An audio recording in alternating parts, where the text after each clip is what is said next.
Kia ora, everybody. Kia ora. Kia ora. Some others might come in, but we're going to get started. Otherwise, we're going to run out of time, and our time's going to go really fast. It typically does. It doesn't go slow. So yeah, better get started. Oh, it's so nice to be here. I have a history with your school. I've been up here quite a few times and spoken, but of course, because I'm so young, it's been years apart. So it was a long time ago when I was here last time, and none of you would have been here. So yeah, not young at all, I'm afraid. And the years go fast. As you get older, they go faster. Remember that. When you're young, you think this is it, but they actually start speeding up, and it's quite sad. Cause Sorry, those are yours. oh, are they?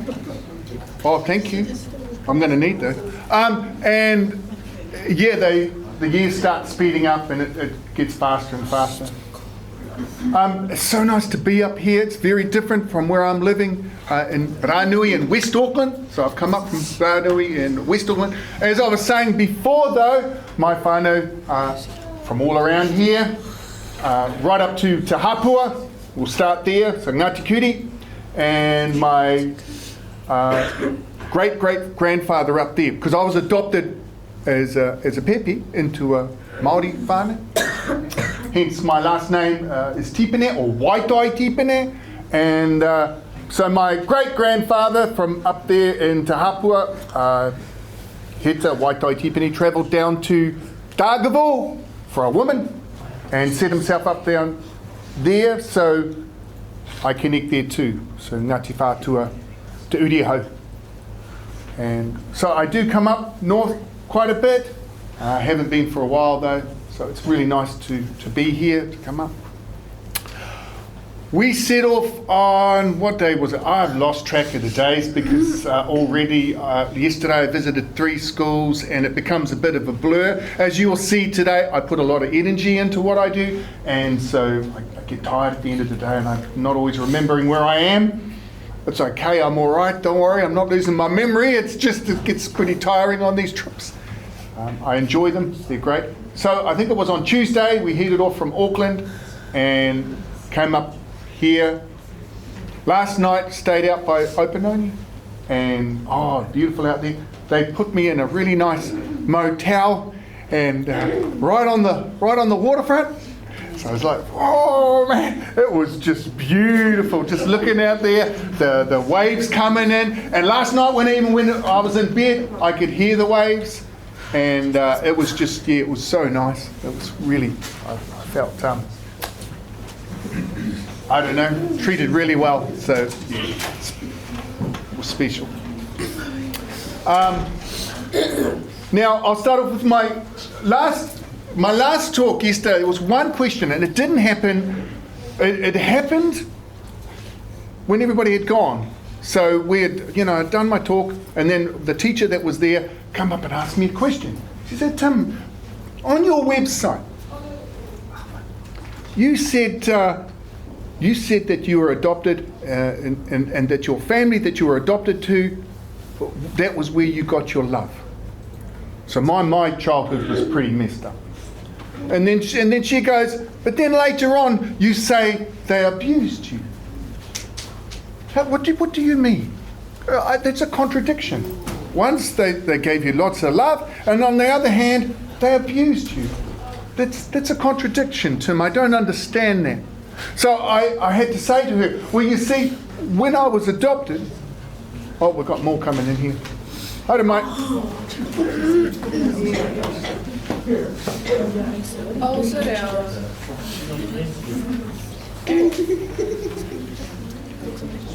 So of course, when I was adopted, my grandmother, my grandfather, they were very proud to have me and my brother, because we were their first mokopuna, so they were really proud to have us. So it was full of love, lots of hugs. And then I had this Auntie Joy, and every time she saw me, she'd say, "Oh, my Timmy," and she'd give me a big hug and wrap me up in her arms. And that's where I got the love from. In saying that, of course, there were members of the family that had been hurt when they were kids, and they grew up and ended up continuing those cycles. So there was a lot of violence and abuse in my family. My mum also married into the family, so I was still connected to her, and she was a pretty damaged lady to herself, and so she could be really violent. So that's where I came from. I grew up in a place. So it's quite amazing that I'm coming to schools and talking at schools, because I did not do well at school and I was kicked out of school. From all standards, I failed school and I was kicked out.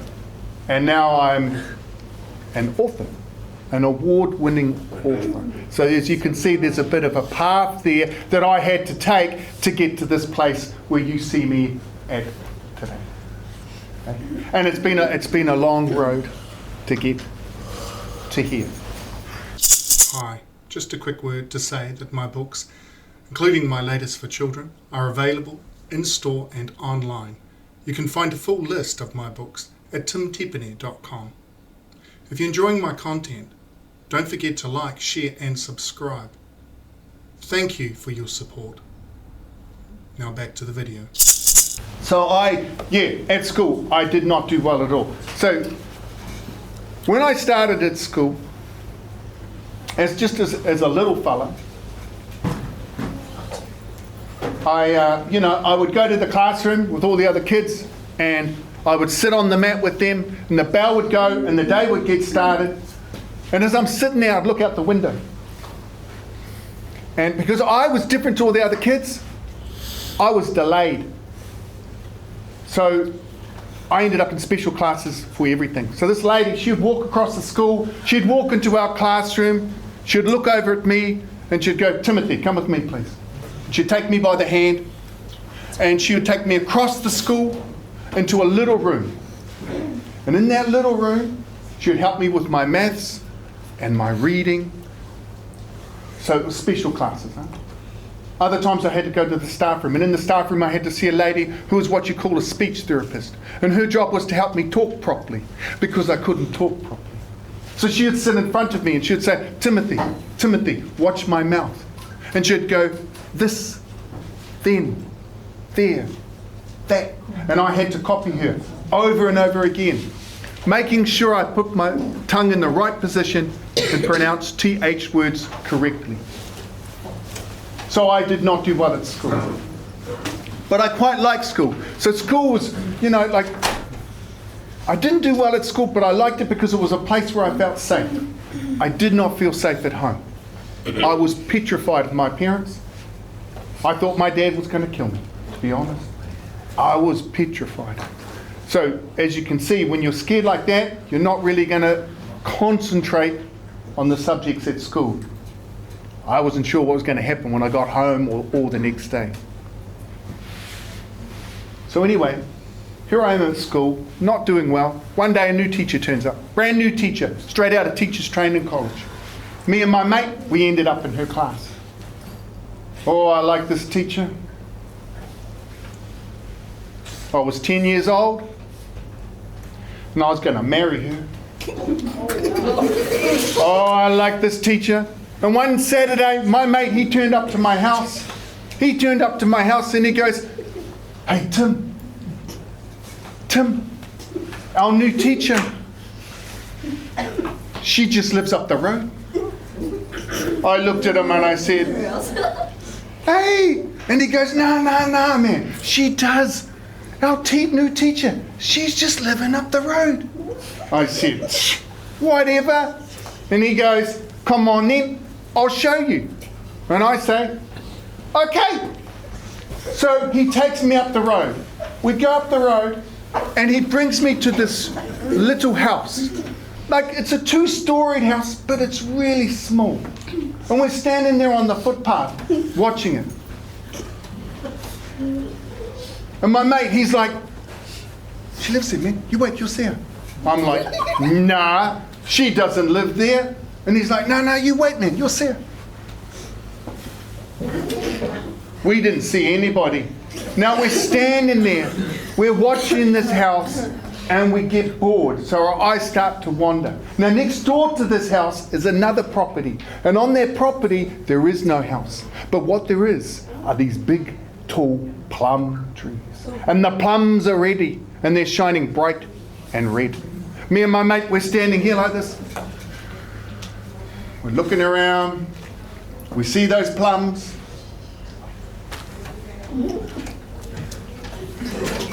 So we jump the fence, we climb up the plum trees, and we have ourselves a feed of plums.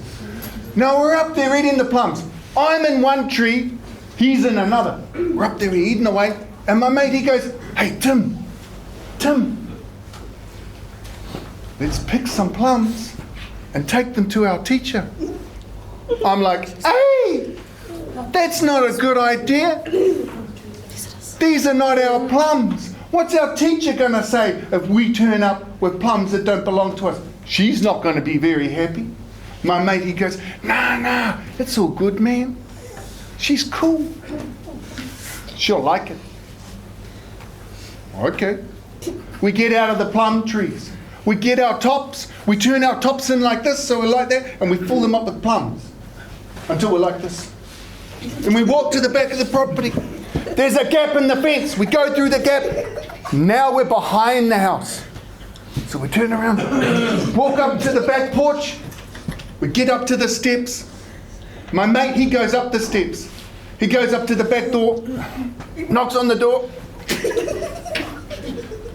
Me, I'm on the grass. I'm not on the porch. I'm thinking to myself that this is probably a good time to run away. My mate, he sees. He goes, hey, it's all good, man. It's all good. It's our teacher. You wait. You'll see. We hear footsteps coming through the house. The footsteps come all the way to the back door. The back door opens. It is our teacher. She looks at us, looks at the plums. My mate, he goes, "Oh, we brought you some plums, miss." My teacher goes, "Just wait here, boys, just wait here." She runs back inside, grabs a bowl, comes running back. "Here, put your plums in here, put your plums in here." And then she goes, "Oh, thank you, boys. And next time you're up the trees, can you please bring us some more?" "Oh, okay." Now this teacher, she changed my life. This teacher changed my life forever. And this is how it happened. One day she walked into the classroom. In her hand she had the latest batch of our handwritten stories. And I could see that she was not happy. She walked up to the front of the class. She places the stories down on the desk and she looks at all of us. And she says, "I want more from you. I want more from each and every one of you." She spoke to the girls. "Girls, I don't want any more stories about fairylands with lemonade rivers, marshmallow trees, ponies. Give me something more." She then spoke to us boys. "Boys, I don't want to read any more stories about war, about guns and tanks. Give me something more." Now I'm sitting in my chair, looking at my teacher, thinking about how much I want to marry her. So I want to write a story that's going to impress my teacher. I want to write a story that's going to make her notice me. I want to capture her, right? Capture my audience. So I'm looking at her and I'm thinking to myself, what sort of things do you like, miss? And I think, oh, I know what you like. I could write you a story that you'd like. So I get out my paper, get out my pencil, and I write a story. And I write a simple story. I write a simple story about a man taking a walk through a park. It just described him walking down the path, looking at the birds, the trees, the flowers. Talked about him seeing the blue sky, the clouds. Families together, someone walking their dog, somebody else feeding ducks at a pond. A simple story.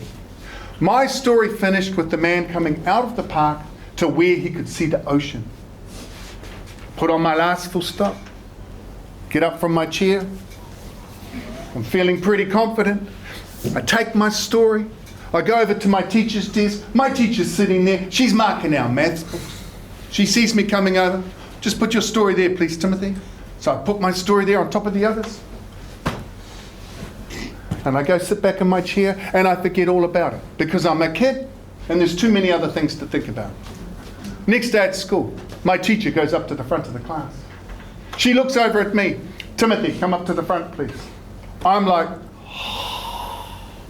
what am I in trouble for now? What have I done wrong this time? The only time the teachers called my name out was because I had done something wrong. So I'm getting up from my chair, I'm thinking to myself, I haven't done anything wrong, have I? I go up the front, my teacher's standing there, I stand behind her, everybody's looking at me. And then my teacher reads my story to the class. She reads my story to the class. I'm behind her, I'm thinking, oh, is it that bad, is it? So bad you use it as an example of what not to write? But I was wrong. When she finished reading my story, my teacher turns around. She looks at me, and in front of the class she says, Timothy, this is fantastic work. Well done. I'm confused. And it doesn't stop there. Then she goes, come with me, please, Timothy. I'm behind her. I'm like, I'll go anywhere with you, mister. My teacher takes me around other classes in the school, and my story is read to them as an example of good writing. I was not good at anything, and all of a sudden, I'm a writer. And I adored that teacher so much that I believed whatever came out of her mouth. If she had told me the sky is green, well then the sky is green. So when she told me I was a writer, a good writer, I believed her. I believed her so much at the age of 10 that I have never stopped writing, and now I'm an award-winning author. And my books have gone all around the world. That's the impact she had on me. And she doesn't even know the impact. I'll talk a bit more about that later. She had no idea that she had done that to me. And sadly, I did not get to marry her. One day, me and my mate were up the plum trees, eating plums. Because once we knew that was her house, we were always hanging around outside. He liked her too. Anyway, this car comes past, and this car slows down. Now, me and my mate, we knew what our teacher's car looked like. And that was not her car. The car pulled into her driveway, went up and parked in front of the house. And a man hopped out. Me and my mate, we're out of the plum trees. We get down out of those plum trees. We're standing there like this. Who's that fella? I don't know. What's he doing here? Well, he married her. And they moved away. But she was at our school for just over a year. And I was lucky because I got to be in her class. And she changed my life forever. Pretty amazing, eh?